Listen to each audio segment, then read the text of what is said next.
Hello. Well, what an exciting journey we've had over the last 12 months. Some really innovative, engaging and outstanding practice.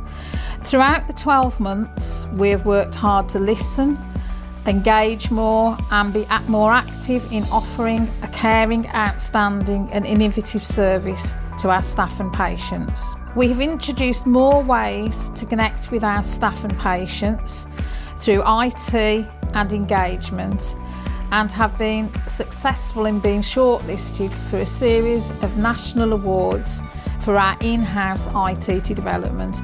This has really put us on the map as a trust. We've really listened to what our staff have been telling us about development opportunities, and we have introduced a new leadership offer. This has seen our staff come together and grow as a workforce. We've also made improvements to our environment, and staff have reacted positively, getting involved in driving change and owning their own areas of improvement. They have pioneered change as a collective group, such as the redevelopment of Pond Lane site, work at Heath Lane, and the game changers at Hallam Street. This is an inspiring approach to change driven by our local leaders. So as you watch this video, you'll see lots of outstanding practice and things that staff are proud to call their own. So we hope you get an absolutely big Black Country welcome.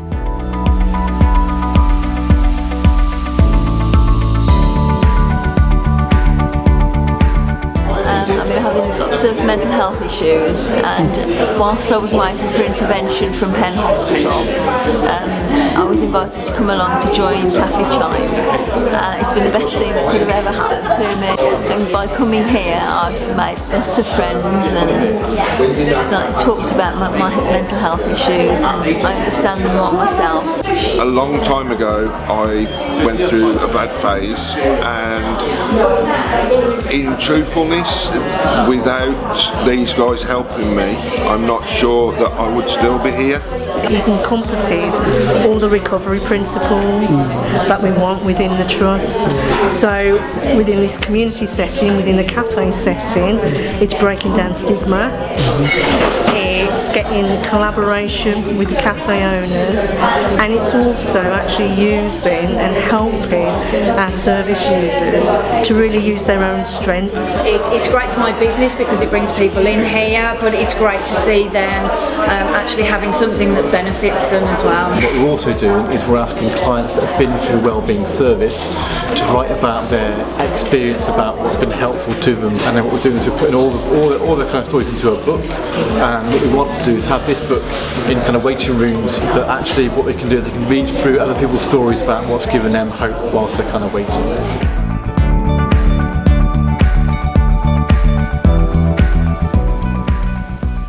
My name's Mark Syrett and I'm the EPR Rio Programme Director, and I came in March, and we'd already done some work towards going live with Rio. We've built a very strong team of Rio specialists. It's taken us 7 months to go live with CYPF, that's Children, Young Peoples and Families, and LD, which is Learning Disabilities. We're currently live with both of those services across Black Country.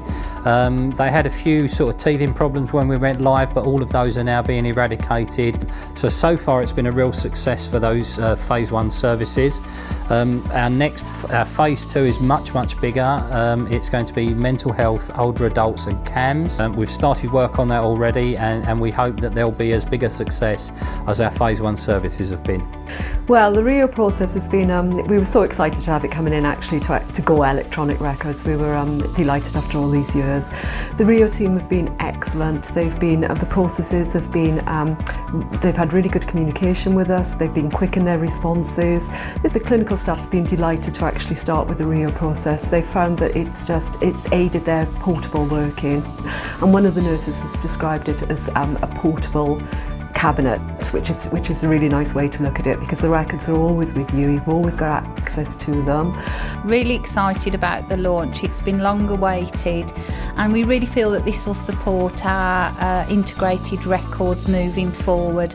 A lot of work's been done in the division on developing some standardised templates to support risk, care planning, joint formulation and CPA. We're making sure that there's a feedback mechanism through our clinical groups and our management board to ensure that as we continue to move forward, there's no risk presented to our patients or patient information.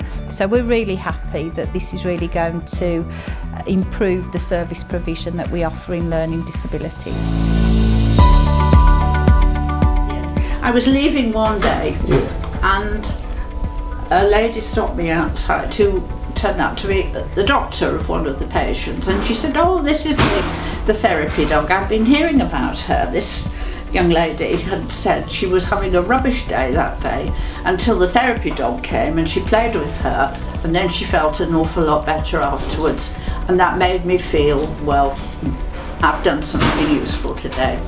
We had a patient who was extremely depressed. She was really low in herself. She felt that she didn't really have anything to live for until she came and saw Crumble, and then she said she had sort of almost like an epiphany. She went home, she rescued a little dog herself, and she's never looked back. The collaborative care planning idea came out of a realisation that there was a struggle, I suppose, around developing really person-centred care plans, or care plans that represented the way that staff were actually working with service users. So we knew there was a disconnect between what was being captured on pieces of paper and staff's hearts and minds in terms of how they worked with people. Within the organisation, we've been working on a recovery transformation for a good many years, and part of that transformation has involved developing a social movement around trying to be the best we can be for our people, and to really talk to staff about bringing their hearts to work, and particularly in the case of Hallam Street, where the Collaborative Care Planning Initiative is starting first, an idea of bringing your heart back to Hallam.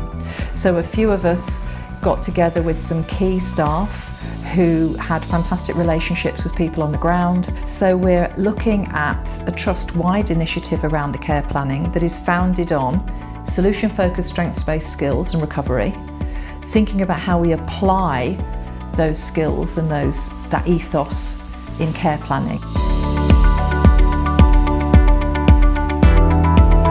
The carer service has been running for 20 years now.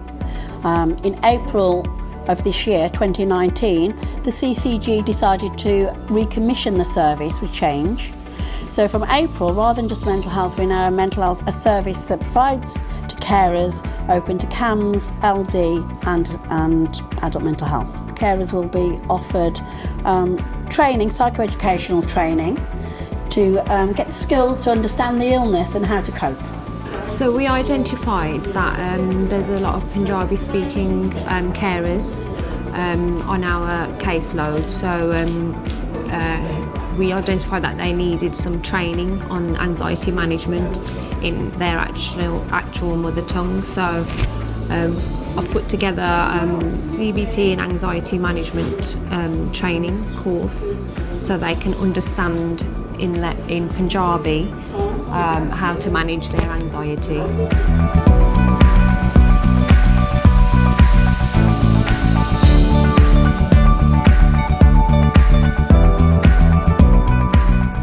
The college is growing. It's growing since it's been 5 years now, and it's becoming even more and more successful. The Recovery College aims to offer hope and opportunities for people that are affected by mental health problems. So that could be people with personal experience, or people looking after people with mental health problems, or people affected by mental health problems, or staff or students.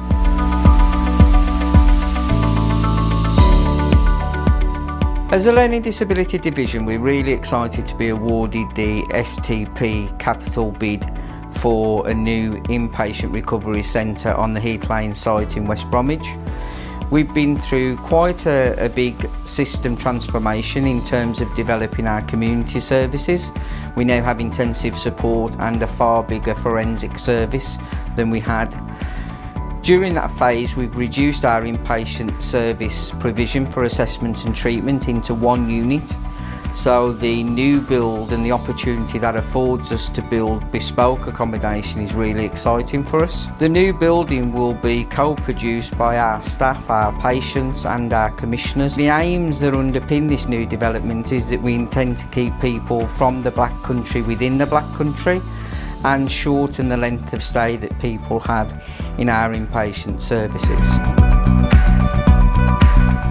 Yeah, so the intensive support team was commissioned to be part of the Community Learning Disability Services in the Black Country. We're not separate to the Community Learning Disability teams, we work with them, and the Black Country has a whole pathway approach now from Community Learning Disability Services right through to Tier 3 to intensive support team, right through to the hospital ward, which is Penrose House. So we're working along that whole pathway with the other community services and the inpatient service for adults with learning disabilities.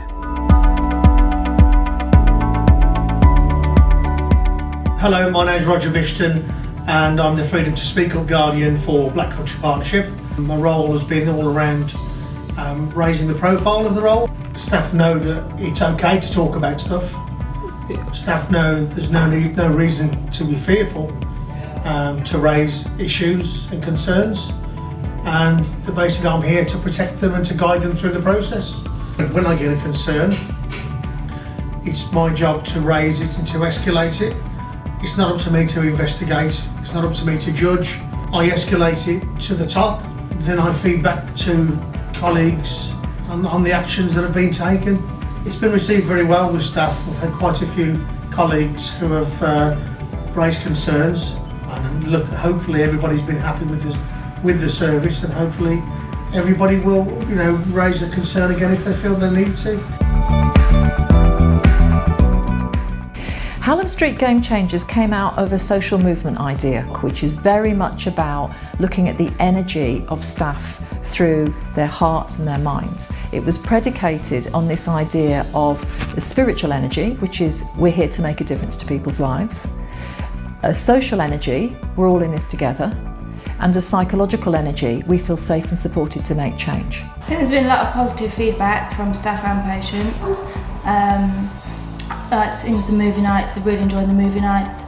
When the rugby final was on, we utilised the big TV that the Game Changers have had put in the resource centre, and we put on breakfast for them and they really enjoyed it.